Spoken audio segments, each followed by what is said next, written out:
ఇక్కడ స్వదేశీ న్యాయం అనేటువంటి అంశంలో ఇవాళ నుంచి కొత్త చట్టాలు అమల్లోకి వస్తున్నాయి. దేశంలో ఐపీసీ సెక్షన్ల పేరు ఉన్నటువంటి దగ్గర భారతీయ న్యాయ సంహిత అనేటువంటి బిఎన్ఎస్ అనేటువంటి దానిపైన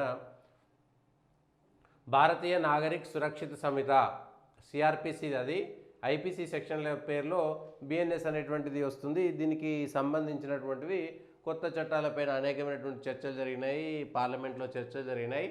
ఇవాళ దేశవ్యాప్తంగా కొత్త చట్టాలు అమల్లోకి వస్తున్నాయి. సహజంగా వ్యతిరేకించే కొన్ని శక్తులు వ్యతిరేకిస్తాయి, ఎందుకంటే భారతీయమైనటువంటి పేర్లు అవి ఉండడానికి కొంత ఇబ్బంది. అయితే చట్టాలలో ఏమున్నాయనేటువంటిది కొంత రాజ్యాంగ నిపుణుల నుంచి, న్యాయవాదుల నుంచి త్వరలోనే ఈ బిఎన్ఎస్కు సంబంధించింది పాత చట్టాలు, కొత్త చట్టాలు ఏవి మంచిగా ఉన్నాయి, ఏవి మంచిగా లేవు, కొత్త చట్టాలపైన పాత చట్టాలపైన అవగాహన తెచ్చేటువంటి ప్రయత్నం చేద్దాం.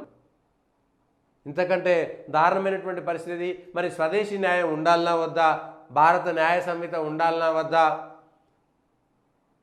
ఏమున్నాయి లోటుపాట్లు? మరి ఐపీసీలో లోటుపాట్లు లేవా?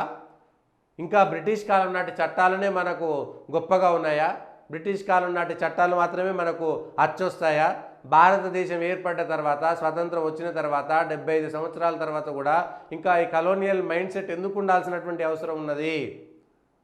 పూర్తిగా భారతీయీకరణ చేయాల్సినటువంటి అవసరం ఎందుకు లేదు?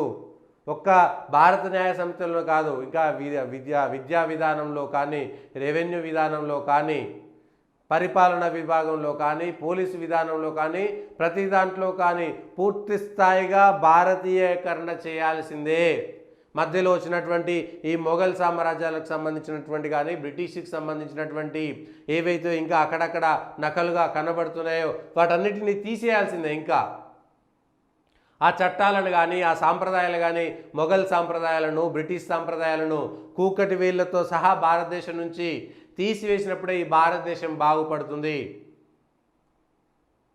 కూకటి వేళ్లతో సహా ఈ బ్రిటిష్ సామ్రాజ్యాలకు సంబంధించి, బ్రిటిష్ వలస విధానానికి సంబంధించి, మొఘలు దాడులకు సంబంధించినటువంటి అన్నిటినీ కూకటి వేళ్లతో సహా తీసివేస్తేనే భారతీయ న్యాయ పరంపర కానీ, భారతీయ ధర్మ పరంపరను కానీ పూర్తి స్థాయిగా అందులో ఉన్నటువంటి మంచిని మాత్రమే స్వీకరించేటువంటి విధంగా దేశంలో చట్టాలు రావాలి, పరిపాలన సాగాలి అనేటువంటిది పోవాలి.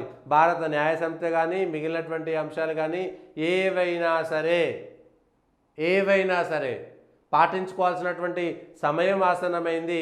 అందుకే ఈ భారత న్యాయ సంహితలో ఒకటో రెండో అవసరమైతే మార్పులు, భారత రాజ్యాంగంలోనే ఎన్నో రకమైనటువంటి మార్పులు చేసుకున్నటువంటి చరిత్ర మనది. భారత న్యాయ సంహితలో ఒకటో రెండో అవి అమల్లోకి వచ్చిన తర్వాత చిన్న చిన్న అంశాలు ఒకటి రెండు వస్తుండవచ్చు. ఆ ఒకటి రెండు అంశాల తర్వాత మార్చుకునేటువంటి వీలుంటుంది. కానీ భారత న్యాయ సంహిత అనేటువంటి పేరున్నందుకే ఇప్పుడు దాన్ని తీసేయాలి. భారత అని ఎట్లా పెడతారు? పెట్టకూడదు. మేమంతా బ్రిటిష్కి ఇంకా స్లేవ్స్గా ఉండిపోతాము, లేదంటే మొఘల్స్కి ఇంకా మాకు కీర్తించేటువంటి ప్రయత్నం చేయాలి, బ్రిటిషర్లనే కీర్తించాలి ఇంకా అనేటువంటి మాట. తప్పులు ఎక్కడైనా ఉంటాయి, చిన్న చిన్న పొరపాట్లు జరుగుతాయి, వాటిని సరిదిద్దుకునేటువంటి ప్రయత్నం చేయాల్సినటువంటిది ఉంటుంది. కానీ పూర్తిగా భారతీయీకరణ చేయాల్సినటువంటి సమయం మాత్రం ఆసన్నమైంది. పూర్తి స్థాయిగా ఒక న్యాయ వ్యవస్థలోనే కాదు, పరిపాలనా వ్యవస్థలో కానీ, మిగిలినటువంటి వ్యవస్థలో కానీ ఖచ్చితంగా భారతదేశంలో మార్పులు రావాలి.